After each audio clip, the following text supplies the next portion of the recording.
এজন মদাহী পুত্ৰৰ অত্যাচাৰত এবছৰৰ পূৰ্বে নিজ ঘৰ বাৰী এৰি ভাড়াঘৰত আশ্ৰয় লৈ থকা বৃদ্ধ পৰিয়ালটি আজি এটি নতুন ঘৰত সোমালহি। লখিমপুৰৰ বিশেষ ব্যক্তি দুজন ক্ৰমে ধৰ্মকান্ত গগৈ আৰু দীপাংকৰ নাথৰ নেতৃত্বত পাকঘৰ এটি নিৰ্মাণ কৰি দিয়াৰ লগতে যাৱতীয় সকলো সা সৰঞ্জাম ক্ৰয় কৰি সহযোগীসকলৰ সৈতে নিজেও শ্ৰমদান কৰি দুৰ্ভগীয়া পৰিয়ালটিক এটি ঘৰ নিৰ্মাণ কৰি দিয়ে। একালত জাতীয় সংগঠনৰ নেতৃত্ব বহন কৰা তথা বৰ্তমানৰ ভাৰতীয় জনতা পাৰ্টিৰ নেতা হিচাপে পৰিচিত ধৰ্মকান্ত গগৈ আৰু অসমীয়া যুৱ মঞ্চৰ দীপাংকৰ নাথে নিজেই পকেটৰ ধন খৰচ কৰি এটি গৃহ নিৰ্মাণ কৰি দিয়াৰ লগতে এটি পাকঘৰ সাজি কিছু সা সৰঞ্জামো ক্ৰয় কৰি দিয়ে। নিজৰ পুত্ৰৰ হাতত প্ৰবঞ্চিত হৈ ঘৰৰ বাহিৰত থাকিবলগীয়া হোৱা এই দুৰ্ভগীয়া পৰিয়ালটোৰ জীৱনত আজি এইদৰে সুহৃদয়বান ধৰ্মকান্ত গগৈ আৰু দীপাংকৰ নাথৰ অৱদান সঁচাকৈ অতুলনীয়।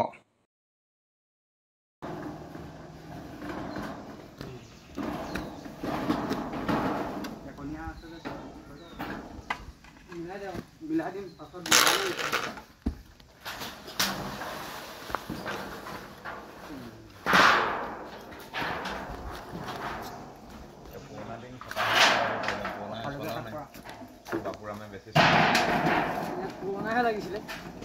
পাকঘৰ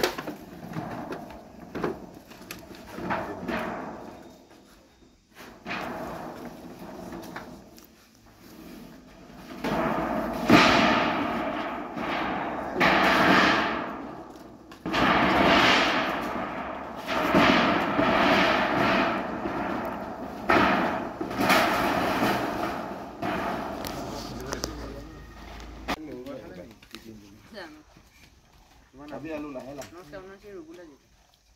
फोटो है कोई होगा पाइबे होगा पाबोगे ना होगले जो टिरिया तो माने एक साइड खाली তুমি আহিবা অকমান কথাটো এই ল আফিলা এই ল বইফিলা আহা শুন হত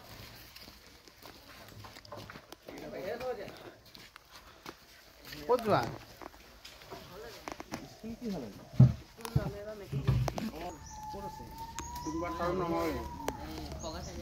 মদৰ বটল লাগিব লাগে না দুটাতে মদ নাই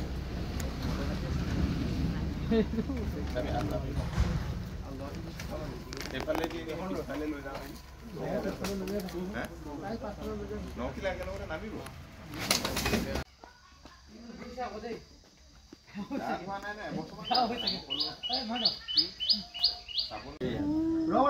বান্ধি লওক এক সাইড বান্ধি লওক सेट ना पानी মাজতো हेतु ता মাজতো বান্ধিলে হ'ব মাজতো পানি না না কিনা কিনা তো কাটি আৰু আঙুলিটো ভৰাই বান্ধা তুমি বান্ধা আকৌ মই বাৰালত ফাকত আঙুলিটো ভৰাই থব কৈছিলোঁ কাটি আছো আপোনাৰ ভৰাই একো না চিঙি দেব এইডোখৰ মাটি অকণমান উঠাই দিব লাগিব সেইটো পান এই চুকটো কোনখন কি হ'ল এইফালে দৰ্জা এখন দিব লাগিব নহয় আগে এখন দৰ্জা এইডোখৰ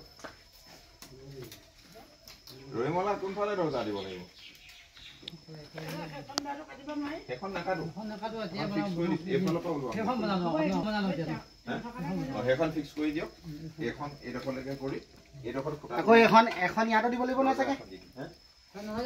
মাজত মানে পাকঘৰ আকৌ তেল লাগিছে মাজত কেলে মাজতে আছিলে পাই নাই